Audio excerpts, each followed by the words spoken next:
The time has come to broaden the horizons of this channel, and what better way to do it than the introduction of the ludicrous bike. Or actually, hang on a minute, this bike needs no introduction. Is there anybody there who doesn't know of Triumph Rocket 3? I have a feeling we all heard about it, but no harm in going through some details about it yet again. First generation of Rocket 3 was presented in 2004 and instantly hit the limelight of motorcycle scene. Do you remember bikes in early 2000s? Huge success of Hayabusa? New liter class sports bikes were becoming good sellers too. But what about cruisers?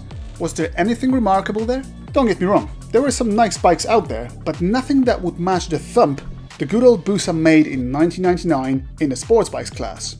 Triumph's formula for victory in power cruiser department was simply taking their new project to a whole new level of ridiculousness and making the VMAX look like a toy for a schoolgirl.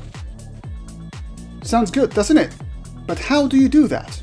Well, you just make sure that your product is the biggest, baddest and sickest bike to ever be put on a commercial production line.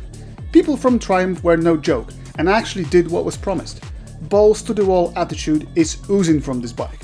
Ladies and gentlemen, behold, the 2300cc Great British Tank put on two wheels to pretend a motorcycle.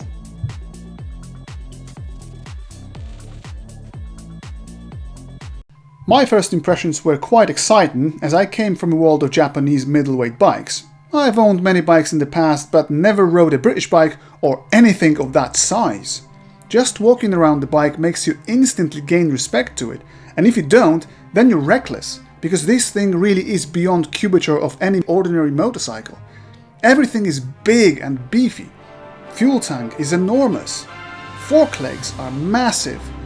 Wide and thick handlebars, and that front tire that is wider than in many bikes at the rear. Plus that hysterical 240 section rubber at the back. It's all a little intimidating. And then you swing your leg over it. Grab those bars. Look around and think, holy shit, is this for real? Really one of a kind experience for somebody who usually rides Japanese light bikes. If you rode a Goldwing or maybe some BMW massive touring rig, you'll probably find the Rocket adequate right away, but I personally needed some little readjustment time.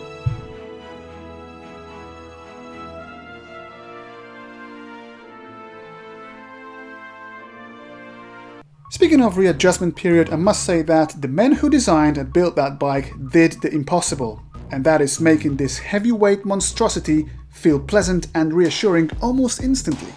360 kilos of its colossal weight disappears into oblivion once you're in motion.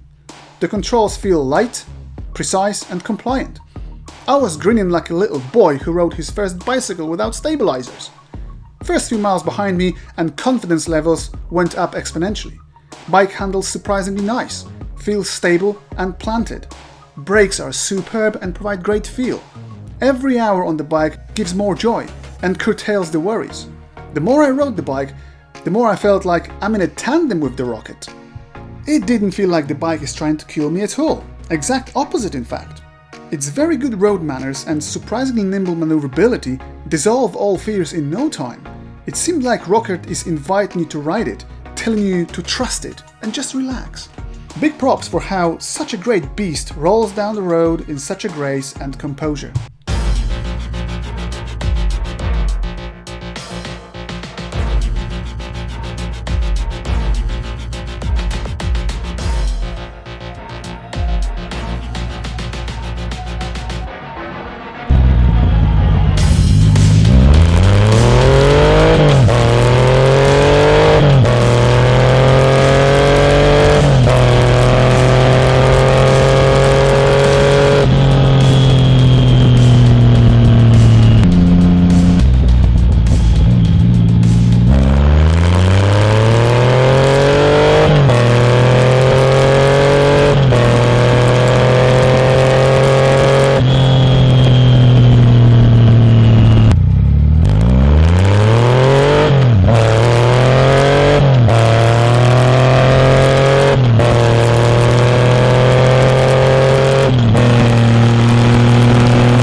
2.3 liters of an engine in a bike is almost insane, and it feels every bit of it.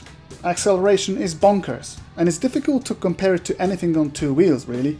I used to own a TTS modified GSX 1550 and first generation Busa, which would beat the Rocket in terms of top speed, but when torque and pure joy from twisting the throttle is considered, Triumph takes it. 200 Newton meters of torque is literally hysterical. Best part of it is that this monstrosity makes that figure at 2,500 RPM. Just to put it in perspective, 1300cc Hayabusa makes 140 Newton meters at 7,500. It's simply mind-boggling. Claimed 0 to 60 numbers are 3 seconds with some change, but it's not about the numbers on paper, it's about how it feels.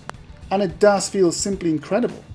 No dips in power curve, brutal shove forward from as low as tick over RPM, and better yet, this engine loves RPM. It's as happy at 6,000 as it is at 2,000. And then there's the sound.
Ownership experience will vary depending on many factors. Bike's mileage, history and condition will dictate if life with the Rocket will be blissful or rather painful. It is fair to say right off the bat though, that cheap adventure it shall not be. Although bike itself can be picked up for reasonable cash, its maintenance will cost. Tires are expensive and disappear quickly. Due to bike's huge weight and power, brake pads and brake discs don't last too long either. DIY maintenance may be a challenge due to huge size and weight and could be further hampered by lack of center stand. Storage can be a hassle also in a tight garage, as this big boy is wide as a boat. Luckily insurance is cheap, so that's good. On the positive side, shaft drive makes life a little easier. Fuel injection helps as well with startups on those cold winter days. It is also E5 compliant, which is wonderful. List of accessories is as impressive as the bike itself. Abundance of custom parts, improving performance and changing bike's looks is still available. Very strong following on Facebook forums compounds the feeling of belonging to a dedicated community, which to many people is a very important aspect. I totally get it, nothing better than real-world knowledge and experience from thousands of enthusiasts cherishing the same bike. Cost of fuel is fairly manageable when you ride the bike steadily. You give it full gas all the time, and riding off Triumph Rocket 3 will be expensive.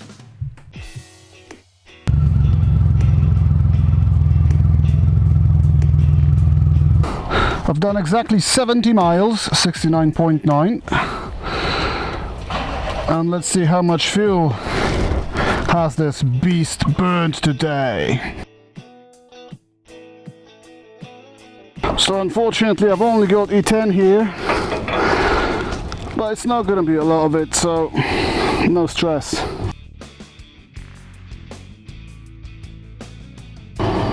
There we go, that's a full tank. And what do we see? 7 liters.